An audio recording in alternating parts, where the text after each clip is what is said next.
కాళేశ్వర త్రివేణి సంగమం భక్తుల రాకతో కిక్కిరిసిపోయింది. సువిశాలంగా విస్తరించిన త్రివేణి సంగమంలో లక్షలాది మంది భక్తులు పుణ్య స్నానాలు చేసేందుకు చేరుకుంటున్నారు. అంతర్వాహిని సరస్వతి నదిలో పుష్కర స్నానమాచరించిన భక్తులు పునీతులై నీరాజనాలు అర్పిస్తున్నారు. అనంతరం శ్రీ కాళేశ్వర ముక్తేశ్వర స్వామిని దర్శించుకుంటున్నారు. భక్తుల తాకిడి తీవ్రంగా పెరగడంతో అధికార యంత్రాంగం సేవలందించే విధుల్లో నిమగ్నమైంది.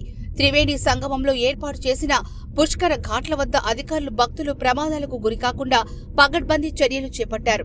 తెలంగాణ, ఏపీ, ఛత్తీస్గఢ్, ఒడిశా, మహారాష్ట్ర, కర్ణాటక రాష్ట్రాల నుంచి పెద్ద సంఖ్యలో భక్తులు కాళేశ్వరం చేరుకుంటున్నారు.